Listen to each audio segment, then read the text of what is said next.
नमस्कार फ्रेंड्स, मी रेश्मा रेशूस रेसिपी चॅनलमध्ये मी तुमचं मनापासून स्वागत करते। सध्या कैरीचा सीझन चालू झालेला आहे आणि कैरीपासून काही बनवलंच नाही असं होत नाही। त्यामुळे आज मी बनवणार आहे मस्त असा वर्षभर टिकणारा चटकदार असा रसरशीत गुळांबा म्हणजेच गूळ घालून केलेला मुरंबा। पुरशी न येता व रंग न बदलता कसा बनवायचा ते बघणार आहोत। भरपूर टिप्ससह व्हिडिओ शेअर केलेला आहे, त्यासाठी व्हिडिओ स्किप न करता पूर्ण पहा।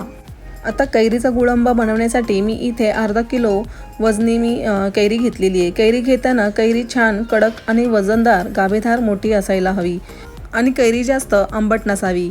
आता यामध्ये मी तोतापुरी कैरीचा मुरब्बा बनवणार आहे, तो अगदी चविष्ट तयार होतो। आणि तुम्हाला जर हवं असेल तर तुम्ही राजापुरी किंवा केशर आंबा जो असतो तो गोड असतो तो, किंवा हा तोतापुरी तुम्ही घेतला तरी चालेल।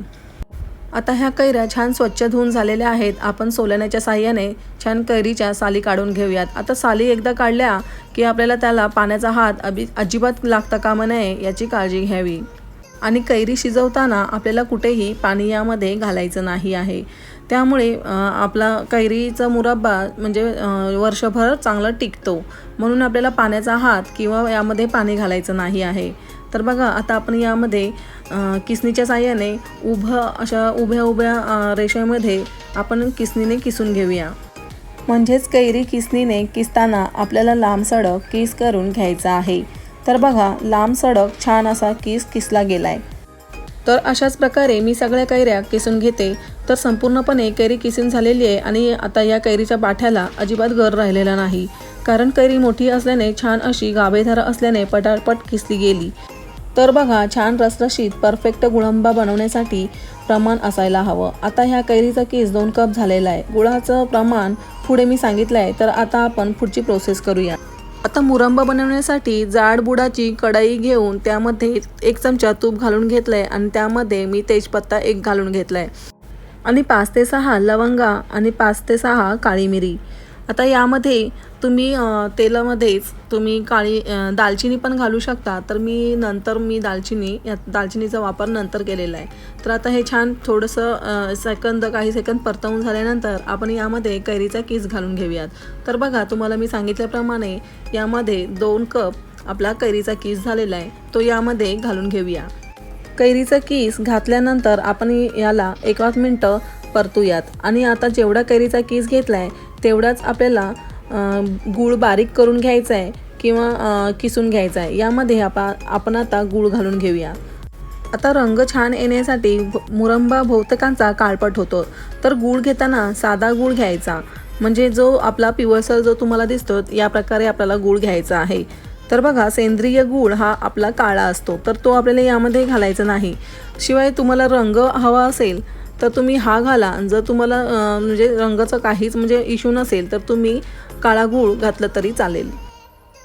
आणि जर तुमच्याकडे पिवळा गूळ घालायचा असल्यास तुमच्याकडे काळा गूळ असेल तर म्हणजेच आपला सेंद्रिय गूळ असेल तर त्याच्यामध्ये अर्धा गूळ आणि अर्धा साखर घालून घ्यायची, त्यामुळे मुरंब्याला रंग छान येईल। गूळ घातल्यानंतर आपल्याला गूळ वितळेपर्यंत छान हलवत राहायचं आहे, कारण गूळ वितळला नाही गूळ कढईला तळाला चिकटू लागतो आणि त्याकरता आपण जाडबुडाची कढई घेतली आहे, म्हणजेच गूळ खाली जाऊन करपणार नाही। तर तुम्ही बघू शकता काही मिनिटांनंतरच गूळ छान वितळलाय। आता या ठिकाणी मी यामध्ये दालचिनी घालून घेते। तर बघा, तुम्हाला तुपावरती दालचिनी घालायचं असेल तर तुम्ही तसंही घालू शकता। तर मी यामध्ये दालचिनीचा फ्लेवर छान जेव्हा गुळाच्या पाण्यामध्ये छान असं दालचिनी जेव्हा भिजून ती उकळली जाते ना, तेव्हा छान त्याचा स्वाद येतो। तर तुम्ही असंही करू शकता। तर अशाच प्रकारे गुळामध्ये कैरी छान शिजून घेऊया। आता कितपत शिजवायचा आहे ते देखील पुढे मी व्हिडिओमध्ये सांगतेच, कारण मुरब्बा जास्त काळ टिकवायचा असेल तर मुरब्बा व्यवस्थित शिजणं देखील गरजेचं आहे। तर बघा, काही वेळातच गूळ छान वितळलाय आणि रंगही छान दिसत आहे, पण हा अजून शिजायचा बाकी आहे। तर अजून याला शिजून घेऊया। तर बघा, हे करत असताना आपल्याला कुठेही पाण्याचा अंश किंवा हात लागता कामा नये। तर तुम्ही बघू शकता काही वेळातच आपला मुरब्ब्याला रंग छान आलेला आहे, म्हणजे छान डार्क दिसायला लागला आहे।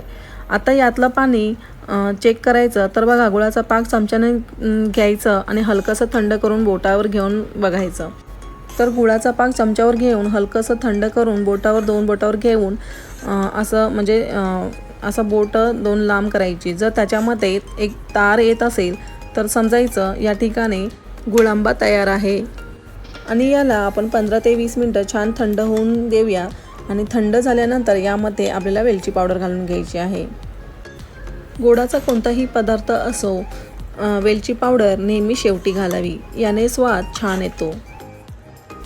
तर बघा, मगाशी आपण थंड करायला ठेवून दिलेला गुळांबा जो होता तर त्याच्यामध्ये म्हणजे गुळांबा थंड झाल्यावरती थोडासा घट्टसर होतो. तर बघा, आपला अशाच म्हणजे परफेक्ट असा आपला हा गुळांबा तयार झालेला आहे. आता यामध्ये आपण वेलची पावडर घालून घेऊया. तर बघा, काही वेळातच मुरब्बा थंड झाल्यानंतर मुरब्बा छान दाटसर झालेला आहे आणि छान असा दाटसर रसरशीत दिसतोय. तर तुम्ही बघू शकता, रंगही अगदी परफेक्ट आलेला आहे. जर हा साखरेचा असता तर हा पिवळसर झाला असता आणि पण आता आपण गुळाचा बनवला आहे यामुळे याला ब्राऊन कलर आलेला आहे. आता याला स्टोअर कसं करायचं तर छान काचेच्या बरणीत याला हवाबंद ठेवायचं. काढून घेताना याला पाण्याचा हात लावायचा नाही.